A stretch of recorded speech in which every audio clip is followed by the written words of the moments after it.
Kanye West and Drake recently settled their beef and hosted a Free Larry Hoover concert.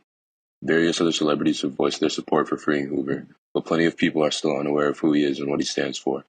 On this episode of Inside the Crime, we take a look at how Larry Hoover became one of the most influential people in Chicago. Make sure to drop a like on the video and subscribe to the channel. Larry Hoover was born on November 30th, 1950 in Jackson, Mississippi. He grew up in a loaded house with his grandparents, parents, and siblings all living in the same place. At the age of 4, Hoover's family relocated to Chicago. By the time he was 12, Larry formed a gang with his friends called the Supreme Gangsters. At first, the group was just robbing and mugging people, but eventually the gang got into shooting and assaulting. In 1969, after a lot of shootings and disruption in the streets, Hoover and David Barksdale, leader of the Black Disciples Nation, decided to merge their gang and formed the Black Gangster Disciple Nation. Barksdale was named the leader of the group, and Hoover was second in command, serving as a militant trainer. Third in charge was Jeff Fort, who was in charge of recruiting. The gang recruited Southside Chicago kids 13 years and older.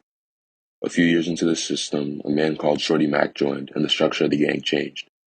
David was now proclaimed king, and Larry was hailed king of the militants. Members of the gang could now rank up by committing crimes. On February 21st, 1973, the gang got robbed for drugs and money. Hoover ordered a hit on Pookie Young, which was carried out by fellow disciple Andrew Howard. On March 16th, both men were arrested and charged with Pookie's murder. In November of that same year, both were convicted and sentenced to between 150 and 200 years in prison. Under a year later, on September 2nd, 1974, David Barksdale died from kidney failure due to gunshot wounds he had suffered in 1970. Although he was behind bars, Larry was promoted to king and ran the gang from prison. The gang was successfully able to control drug trade on the South Side. In 1978, the 8-Ball Treaty was formed between the Crips and Black Gangster Disciples, along with subsects of both gangs. The goal of the treaty was to help prevent black killings. They called themselves Folk Nation. After 11 years of success, a drug dealing dispute in 1989 split Folk Nation up, with the Black Gangster Disciples splitting into the Gangster Disciples and the Black Disciples. 4 years later, Larry started to turn his life around from behind bars. He said that the gang would no longer be called the Gangster Disciples, and GD would now stand for growth and development.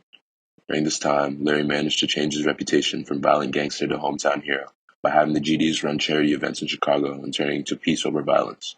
He also required all members to get an education and positively contribute to society. Unfortunately, it was too little too late for Hoover.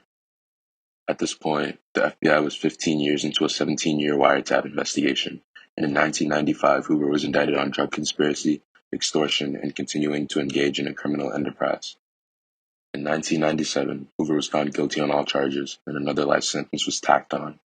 Hoover has remained behind bars ever since, but in 2018, Kanye West started a campaign to free him. Kanye believes Hoover can serve as a positive role model and be the voice of change in the still violent city of Chicago. Now 71 years old, Hoover isn't much of a threat to anyone, and it would be easy to reapprehend him if he starts to re-promote violence. Hoover clearly has a great influence over his strong following. There's a good argument to set him free, but the risk may be too large. Be sure to like and subscribe if you haven't already. We'll see you on the next episode of Inside the Crime.